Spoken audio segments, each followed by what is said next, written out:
ఈ రోజున ప్రిపరేషన్లో భాగంగా విదేశీ గ్రంథాలు,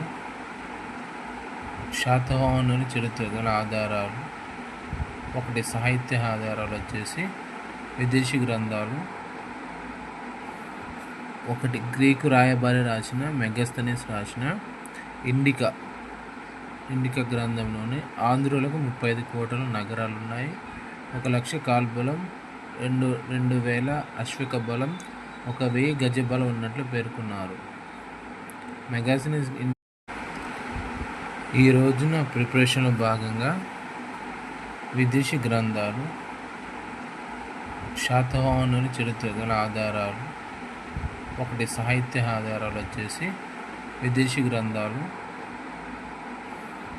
ఒకటి గ్రీకు రాయబారి రాసిన మెగస్తనీస్ రాసిన ఇండికా గ్రంథంలోని ఆంధ్రులకు 35 కోటల నగరాలు ఉన్నాయి, 1,00,000 కాల్బలం, 2,000 అశ్విక బలం, 1,000 గజ బలం ఉన్నట్లు పేర్కొన్నారు.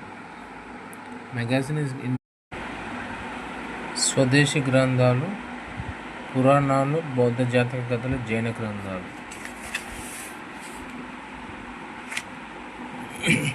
శాసనాలు. శాతవాహనులకు సంబంధించి 24 శాసనాలు లభ్యమయ్యాయి. శాతవాహనుల శాసనాలన్నీ ప్రాకృత భాషలో రాయబడ్డాయి. వీరు బ్రహ్మలిపిని ఉపయోగించారు. వీరికి సంబంధించి నాణ్యాలు వచ్చేసి శాతవాహన నాణ్యాలు ప్రాకృత విదేశీ భాషలో ముద్రించారు. చరిత్రకారుల అభిప్రాయం ప్రకారం తెలుగు దేశీ శాతవాహనుల కంటే పూర్వమే కొండాపూర్, అశిక, రంగారెడ్డి, హైదరాబాద్, మెదక్ మాతృక జిల్లాల రాజ్యానికి రాజధాని ఉండేది. రోమన్ సామ్రాజ్యంతో జరిగే వాణిజ్యానికి దక్షిణాదిన కొండాపూర్ ఒక ప్రధాన కేంద్రంగా ఉండేది.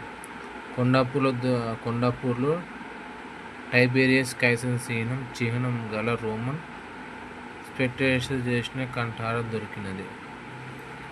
కోటిలింగాల జగిత్యాల జిల్లా, పూర్వపు కరీంనగర్ జిల్లా. ఇది జగిత్యాల. వీరి చరిత్ర గల ఆధారాలలో పెద్దబంకూర్ పెద్దపల్లి జిల్లా, పూర్వ కరీంనగర్ జిల్లా. ఇది పెద్దపల్లి జిల్లా ఉస్మానియా వాగు ఒడ్డున ఉన్నది.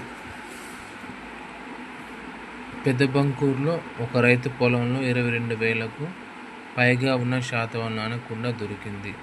పెద్దబంకూరులో ఇటుకతో కట్టిన 22 మంచినీటి చేద బావులు మరియు మట్టి గాజులతో నిర్మించిన మరొక బావి బయటపడ్డాయి. Roman చక్రవర్తులైన Augustus Caesar,